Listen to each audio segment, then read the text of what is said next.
My problem is I've always felt I catch fish really good with what I use. I don't need something I've never heard of before. Time for the Angler Within podcast with Roy Bilby.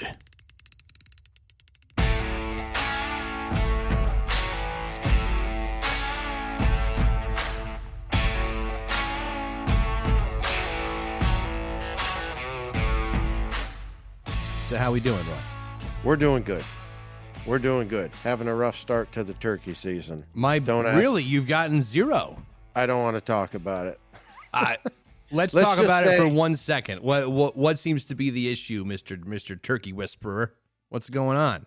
I'm a fish whisperer, not a turkey whisperer, but I do whisper to turkeys and I enjoy it. As I said, it is the closest thing in the woods there is to a chess match, and I really enjoy the chess match. But we're only 5 days into the season at this point. I mean, this will air beyond that, but we're only 5 days in, and I was up 3:20 the first day, 3:30 the next two, and 3 o'clock yesterday.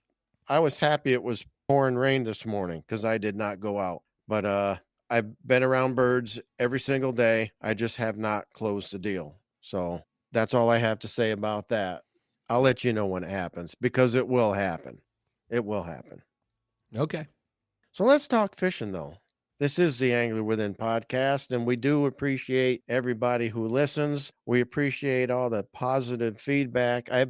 People have been texting me, messaging me through Instagram, which I tremendously appreciate your comments and all the kind things you guys are saying to me. I appreciate it tremendously. All we're trying to do here is get information out that I've garnered from 4 decades of writing things down diligently. I did get, just to give an update on my my bass count, which I know there's a handful of people out there that follow it. At last report, I was 170 shy of breaking 36,000. I said it would happen this month, and it will. I'm down to the final, 112, I believe. To 36,000.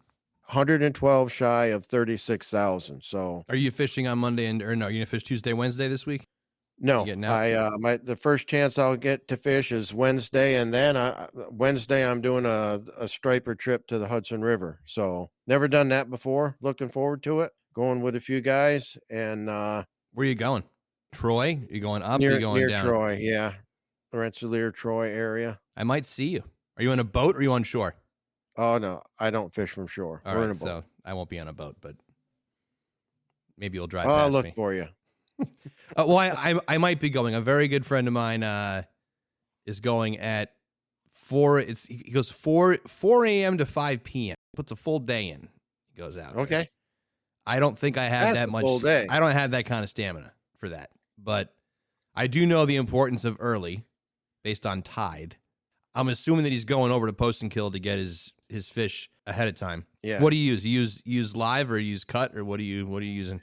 I've never done this before, and a friend of mine that I fish with, he's got buddies he does this with each year, and they had a cancellation. They had an opening, and he called me. He said, "Have you ever done that?" I said, "No, I've always been curious about it." He said, "We do it every year. It's a good time." He said, "It all depends on how the fish are running."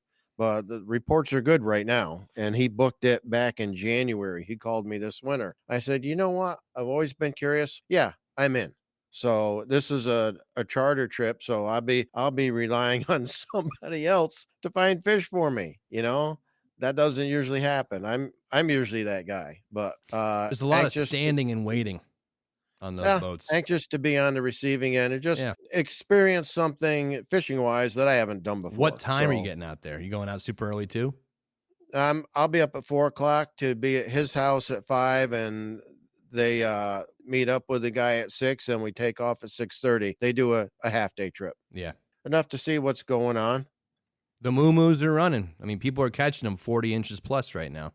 Yep. I see that. I've seen that, and I got a second offer from a gentleman that I took out on a couple perch expeditions this year. I'm not going to mention his name because prefers it. He's well known in the hunting world, but he doesn't seek any limelight. He's a tremendous individual. I consider myself to be fortunate to be connected to him. Anyway, I took him out on a couple perch fishing trips, and we had great success. And he called me, and one of the people that works for him had his best day ever 2 days ago, where they got a 45, a 43, and two 41-inch stripers, in addition to a bunch of other fish. And he said, if you're interested, let me know. I'll hook you up. So I told So him I was doing it this Wednesday for the first time, and depending on how that went, he may get a call from me. So speaking we'll of see.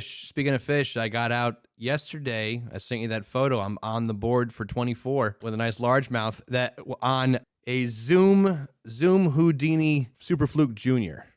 Okay, I got it from Bass Pro. Got myself a new hat. giddy up. Those hats Thank are you for representing. Those hats are $5. That's Yeah. incredible. Are they always that low? No, Oh, that's a sale. I mean, I almost bought two. I have to go back get some more. Yeah, we just had a spring fishing sale that just ended, so you caught it just right. Always good deals at Bass Pro Shops. And yes, I will shamelessly plug them every chance I get because they treat me extremely well. And I was a huge fan before I ever got connected with them. I represented them for nothing for years just because I was so that was my deal. I was a huge Bass Pro fan. Still am. Nothing will change that. One of these days, I'm going to hook up with Johnny Morris because that's on my bucket list. You know, for And a big box store, their product is fantastic. Usually you associate big box with their generic stuff, but their own line of gear is great. They don't have do you know how Bass Pro Shops got started? We will get into our subject matter for the podcast, but when Ray Scott started the Bass Angler Sportsman Society and did his first tournament in 1968, and they started having tournaments. Johnny Morris was in a handful of guys that fished those early tournaments, and when they travel out of their home state and go to a different state for a tournament, the guys from that state would tend to win with lures that the guys from Missouri had never seen. Somebody in Arkansas using an Okie bug spinnerbait. And well, we've never seen that.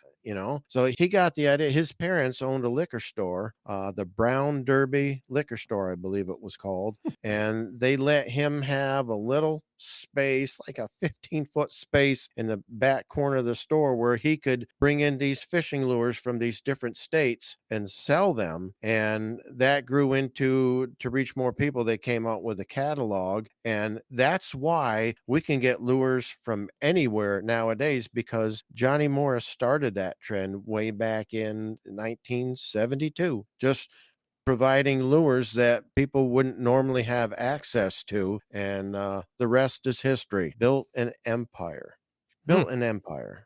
Indeed. So let's get right to it. I wanted to do one because I find this interesting, and it's going to explain one of my self-imposed shortcomings. I wanted to do one on hot lure trends and techniques because I've always been, I think, behind the curve on that. When something hot comes out, I'm always skeptical until I see people cleaning house with it, and then I go, okay, this is the real deal, and I jump on the bandwagon, but I'm way behind the curve on it. Just to give you an example how influential the Bassmasters Classic is, I think the year was 1985.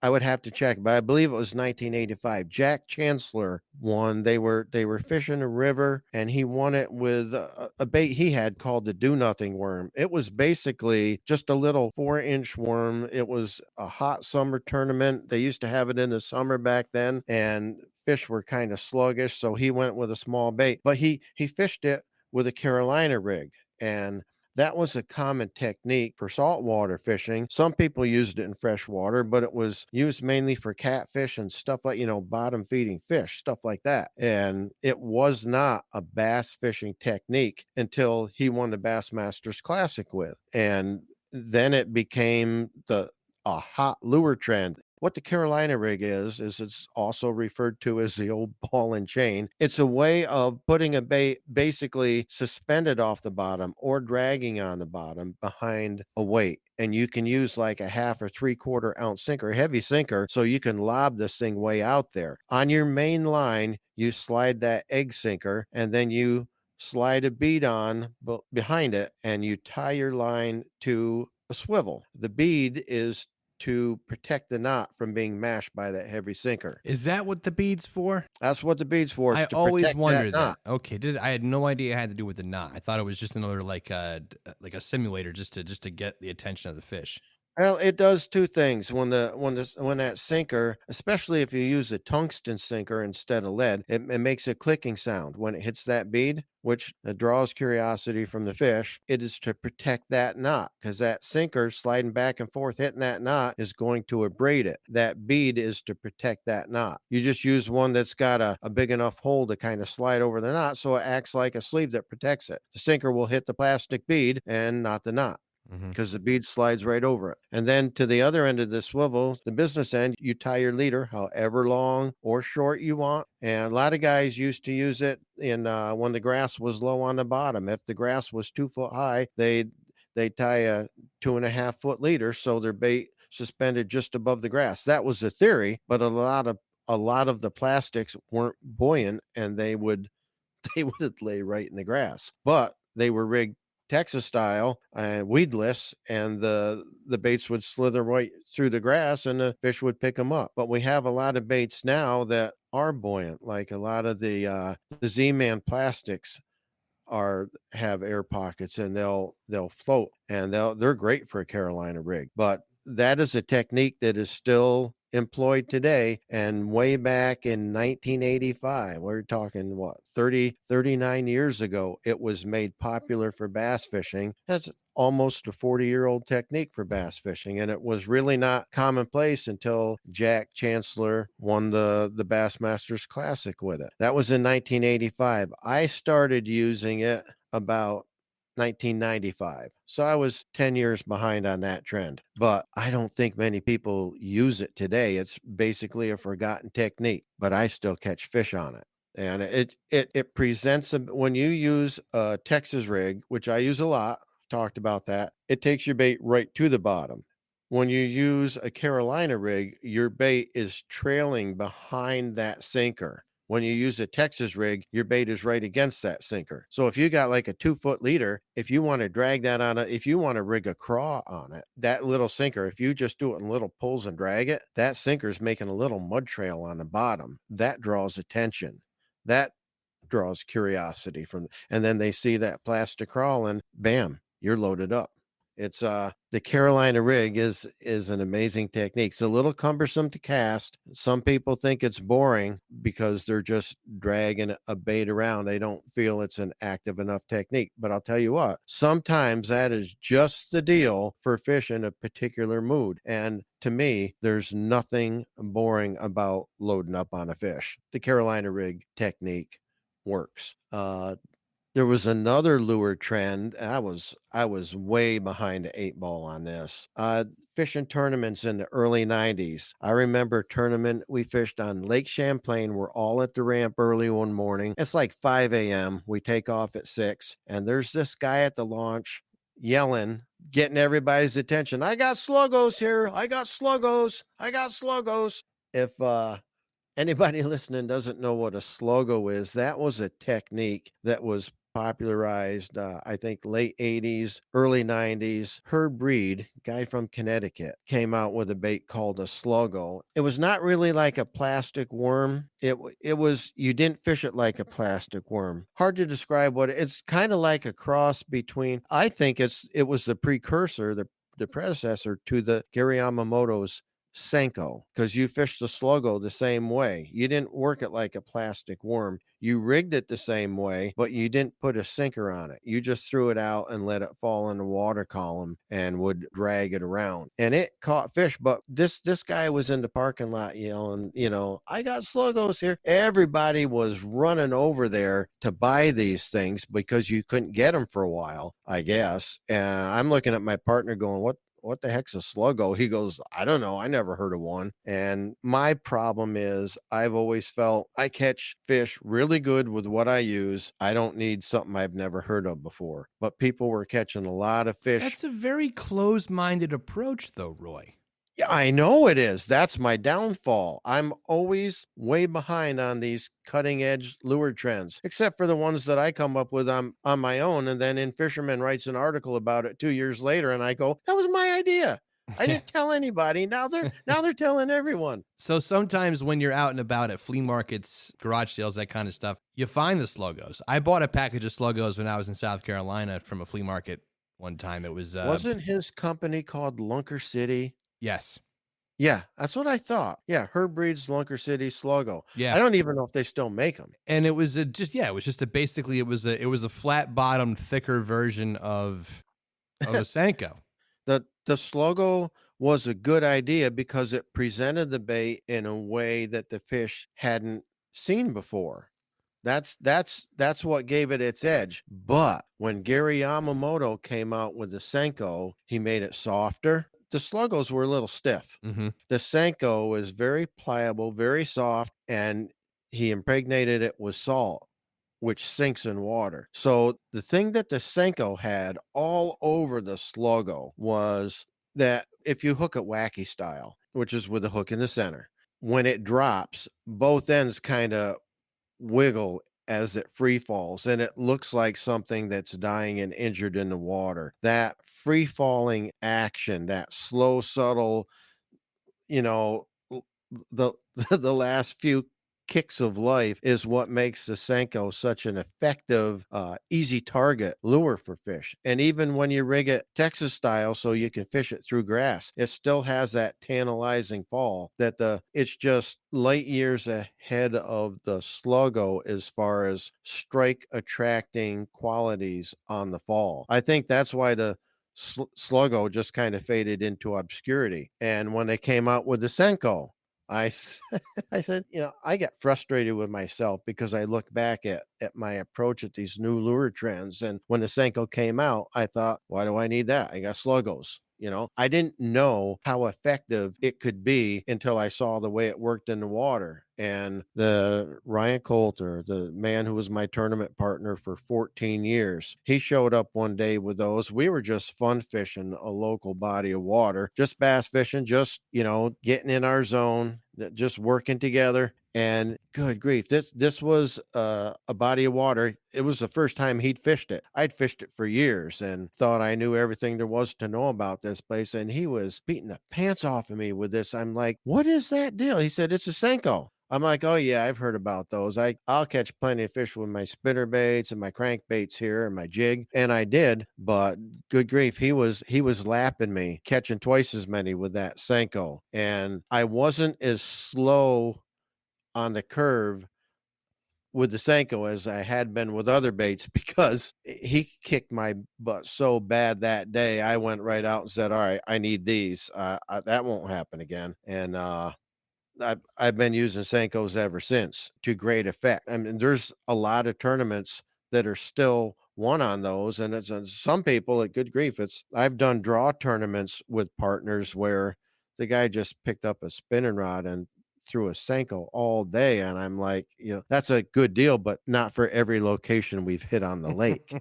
But and he did okay, but I think he would have done better if he'd used a jig in some of the spots like where I did and hooked big fish. That I can thank my tournament partner for introducing me to the Senko because he changed my mind in one day. And that's fast for me, but good grief. He beat me so bad I need to get those so that doesn't happen again.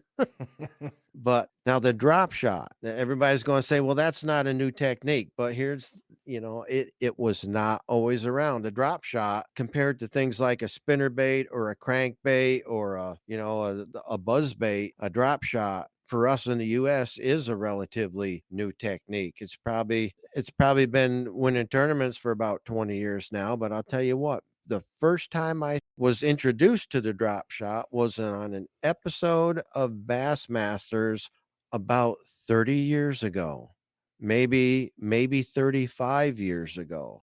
They had maybe a 3-minute segment on it during an episode. They were just doing a regular tournament coverage from one of the events that they'd had, and they introduced a new technique. They would always have at the end of the show, they'd wrap it up with like a pro's pointer, and they'd have the guy that won the tournament talk about the technique he used and show how he modified his bait or whatever. And at this particular show, they for the pro's pointer, they just introduced, it had nothing to do with what the tournament was won on. It might have been just a review show or something like that on different tournaments. I don't recall specifically. This is 35 years ago. They introduced this technique.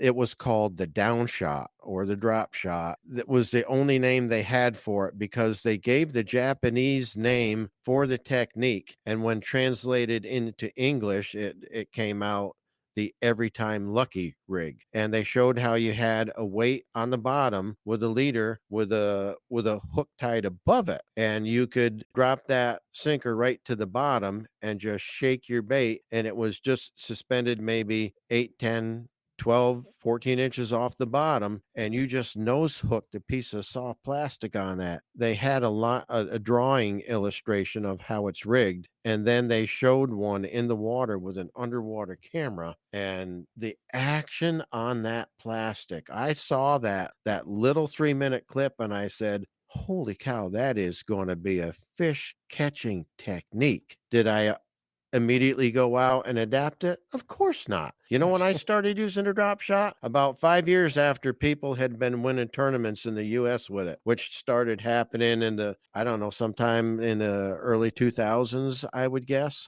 Sometime around there. Aaron Martins is the guy that really brought it to the forefront. And he was a California angler, and we lost almost 2 years ago now to a brain tumor. And he was an inspiration to many, myself included. He was referred to as the natural, and we lost a great one there. But he introduced a ton of U.S. fishermen to the drop shot rig because he was phenomenal with it, and he didn't like to use it. So He didn't like to use it. He used it often as a last resort, but he won tournaments with it, and it's a technique he didn't care to use. He'd rather power fish. But he was I started using it at about 5 years after they started winning tournaments here, which is probably 20 to 25 years after I'd first known about it and saw how effective it looked in the water. I just didn't do anything about it, you know, and I'm always kicking myself for that because I could have been way ahead of the trend on that. see, I'm Because surprised once again because you're the guy that is always looking to learn and add more things and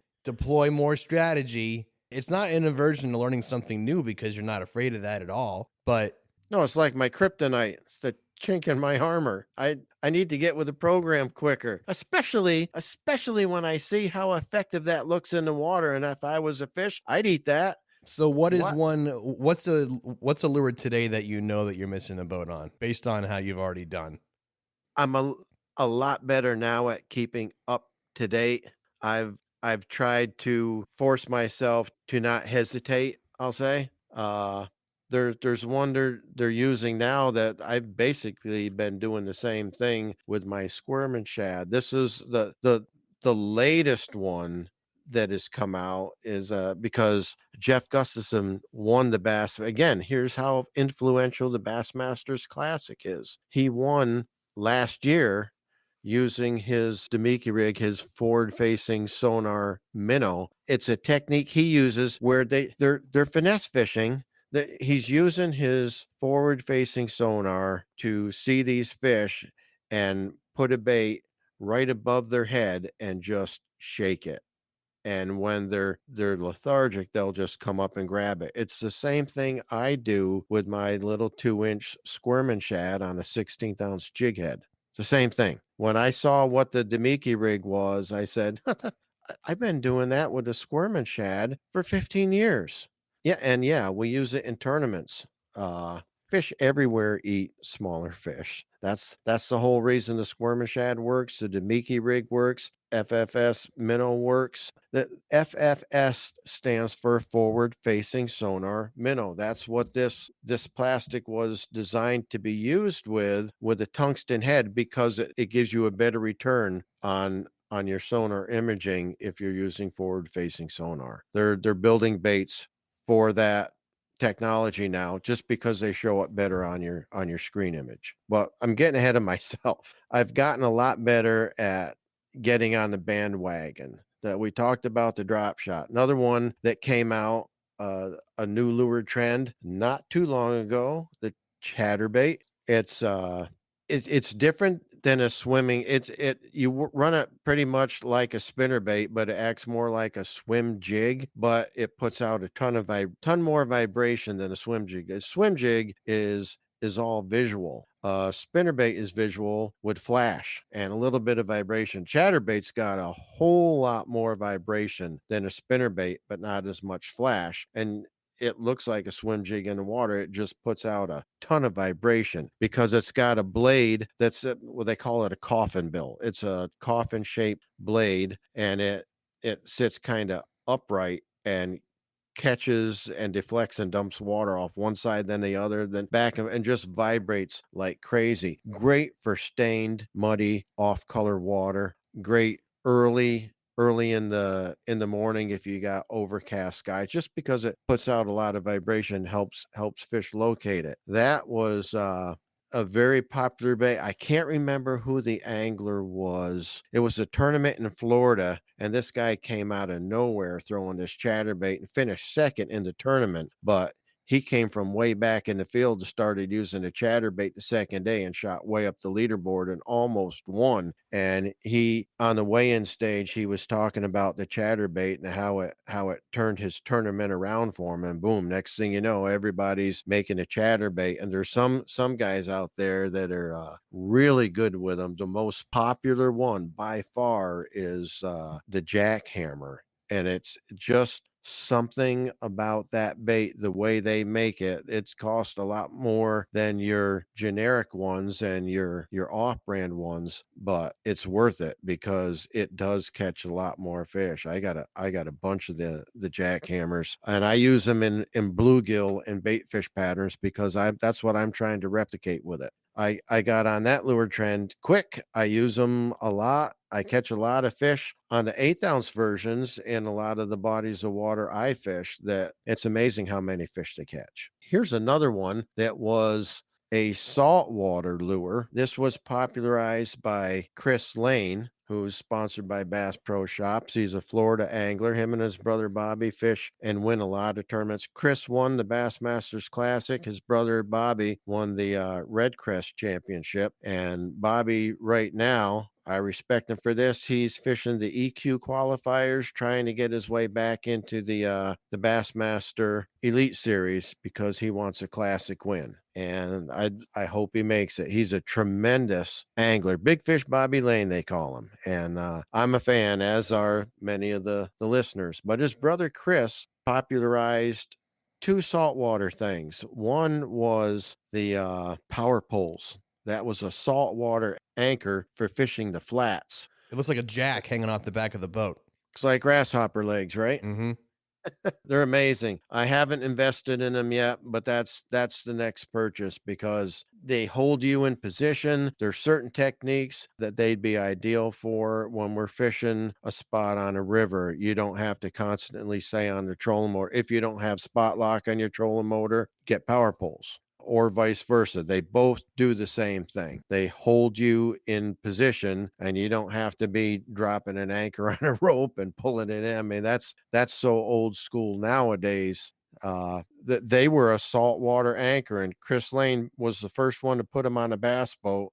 The next year, a handful of guys had them. Year after that, everybody had them. Now it's a staple on bass boats. But he introduced us to the Whopper Plopper, a saltwater topwater bait, oscillates in the center, creates a tremendous turbulence on the surface, and holy cow, do fish blast those. I got on that trend right after maybe a year or two after, and they started making them in all different sizes. I've got a guy I fish with. I call him the mad scientist because he paints lures, he creates lures, he's always coming up with this stuff nobody else has thought of, and a lot of this stuff works. He paints whopper ploppers. He gets them in bulk from a distributor in the clear, no hooks. He builds his own lures, and he's built me some whopper ploppers. We just call them ploppers because they're not the original, but the ones he puts together, and we put good hooks on them. Man, do they catch fish! And I mean, that's a top water lure that's only been popularized maybe 6-7 years now, and I've been running them for probably 5 years, and we catch a lot of fish on them. The whopper plopper reminds me of the old Heddon crazy crawler that had a body like the tiny torpedo, but no propellers. It had two metal wings that were hinged, one on each side, and they pointed towards the front of the bait, and they would fold up when you casted it. But when you started to pull it in the water, they would catch water and they would pop back on that hinge, and then they'd spread out to the sides. And it was called a crazy crawler because it would wobble side to side, and it sounded just like a whopper plopper in the water. It just rotated side to side. It didn't spin in the water. It just flopped from side Just to side to moved. side to side. It's called a crazy crawler. Actually, my wife caught her largest bass, a 4-pounder, on a crazy crawler fishing in the dark at night. I don't know if she remembers that, but I sure do. How long did that lure stick around for? I bet the crazy crawler is a semi collectible now. Semi. It's definitely. I'm seeing a bunch of them on eBay right now. Oh yeah? Oh yeah. What do they go for? Well, I see one that's got the original box, and that one's a mouse looking one. It's a wood mouse. That one was $75. Between 20 and 30 on average. Yeah. That one. Yeah, because the original box. Mm-hmm. The boxes sometimes are worth more than the lure because people discarded those and put it in their tackle box. Yep. And I mean, it's something that's been gone for decades. And if you find one, it's money. There's a whole market for lure collectibles, but the boxes are worth a ton of money. Here's a popular technique, and I jumped right on this. And there's a whole story to this one, and it's called the Ned rig. Now, you're familiar with the Ned rig, right? Yep. All right. Do you know the story behind the Ned rig? I do not. Okay. There's an outdoor writer in Kansas. I say an older guy because he's in his 70s, and I can say that because I'm only in my mid 60s. So yeah, he's an older guy, and I'm not. The Ned rig was named after Ned Keady. He's a contributor to In Fisherman. He does a lot for In Fisherman, writes a lot of articles. Now he's old school. He uses a small, like 14 or 16 foot aluminum boat. I don't even think he has an outboard on it. He uses a electric trolling motor. He goes out with his buddies. He reminds me of somebody else I know because he counts his fish. Their goal is to try to catch 100 bass when they go out. That's their goal. Him and his cronies have done that for years. The Ned rig came about because they use a lot of finesse techniques because you catch a lot more fish on that. They don't care about the size. They just want to see if they can catch 100. And this particular day, the fish were giving him fits. They weren't responding. They weren't biting well. He was trying everything. Finally, out of desperation, he took what we call a mushroom head, a small light jig. It had a mushroom shaped head. It's like half a ball, but flat on the back, rounded in the front, flat on the back where the hook comes out. And he took half a Senko and he put it on that jig and started catching fish like crazy. Well, it's a very finesse presentation with that light jig, fell real slow, and it's unobtrusive, non-threatening. It's an easy meal. Fish will check it out. You already got them. It's impregnated with salt, so when fish pick it up, they feel that enzyme, which everything in life has, and you got time to set the hook. So they named it the Ned rig after the guy that came up with a technique, and because it got very popular, and they just started calling it the Ned rig. And then companies started producing Ned head jigs. Everybody makes those baits now. And that's one I jumped right on. And it is incredibly effective. It's amazing how many fish you can catch on that. The first time I ever used a Ned rig was on a lake I go to in the fall, in November. And no kidding, we caught 82 fish that day. And the guy that I fished with was a college student, good friend of mine, Nick Petru.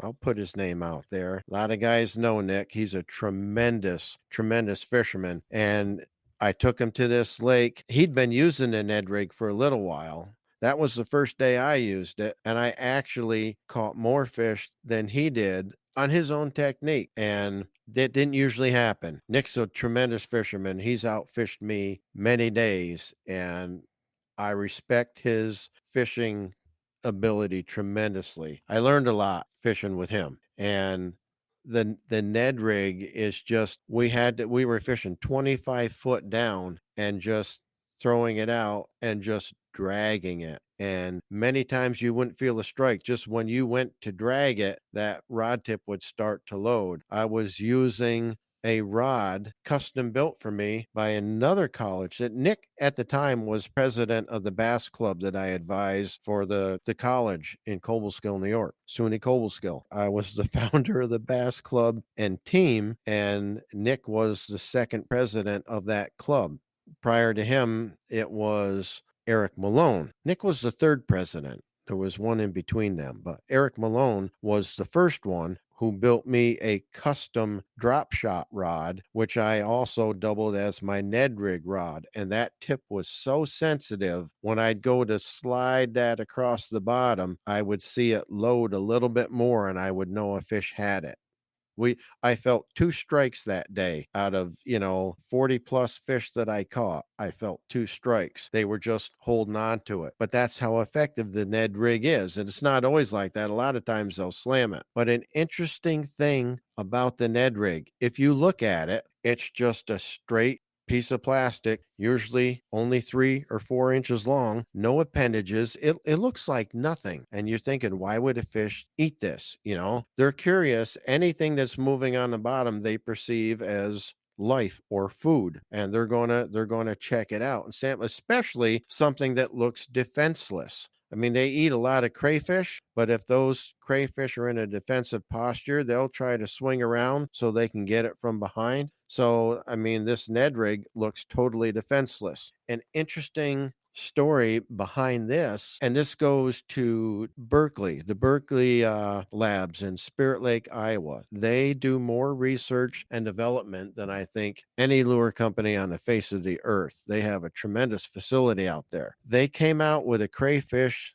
body and were experimenting with it in their tanks. And this was about 2 years before the Ned rig came out. I read about this in Fisherman Magazine. They were experimenting with this crayfish bait. They pulled one of the claws off it, and it actually got more strikes than it did when it looked whole. So, guys, when you're fishing a crawl style trailer, or just a crawl style plastic on a jig head or on a Carolina rig or however you're fishing it, if we'll get those short strikes where they'll pull off one of the claws. Now you've only got one. Don't always discard that bait and be in a hurry to put on one that looks right to you, because in the natural world, if a crayfish has only got one claw, he's in trouble, and he's an easier mark for the fish. The fish in their tanks, it got more strikes when it had one of the claws removed. When they removed both claws, it got even more strikes. The interesting thing was they started pulling off all the legs and every single appendage till they got down to just the straight plastic body of that craw,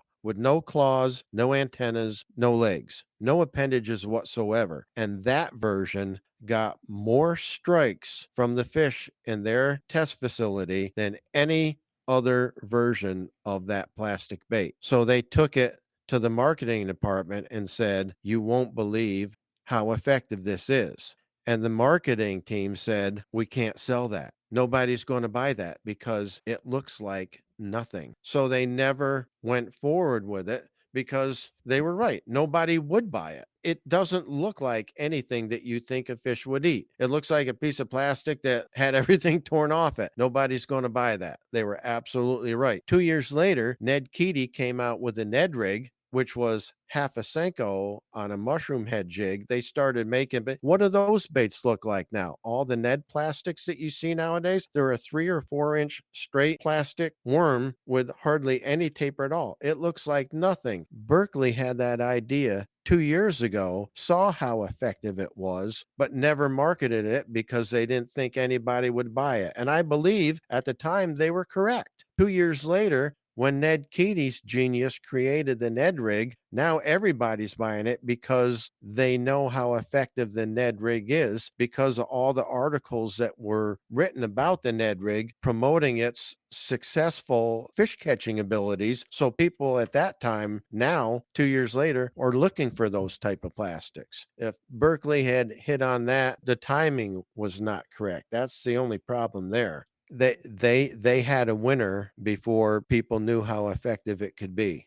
And I agree. I don't think anybody would have bought it 2 years before they learned about the Ned rig. That's what popularized that kind of plastic. And I think the thing that makes it so effective, it looks totally defenseless. When you're moving it on the bottom, it looks like something small and alive, which is what fish eat all the time, but it looks unobtrusive, totally defenseless, and an easy mark. And fish are always looking for something they don't have to work to get. And that's what a Ned rig represents. That's my take on that. And that's my explanation of hot lure trends and techniques. I think I covered everything I wanted to. Hot lure! Yeah. We can't do that. Roy and I were getting down to some Rod Stewart before we jumped on the air.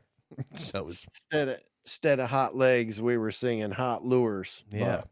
So very good. If you guys want to add to what Roy has gotten into today or ask any questions, hit us up over at anglerwithinpodcast@gmail.com and check out Roy's Insta at all lowercase Roy Bilby. No spaces. No, and we appreciate spaces. you listening. We appreciate it tremendously. And we're just trying to spread some of the knowledge I've gained from writing everything down in detail for 4 decades and still do it. You had something you were going to add. No, I'm good. Okay, I thought I cut you off. No, I just talked over you. Then you do the sign off with the Angler Within. You want me to say it? Oh, you do it and I'll finish it up. Well, as always, it's our job to try and help you find your Angler Within.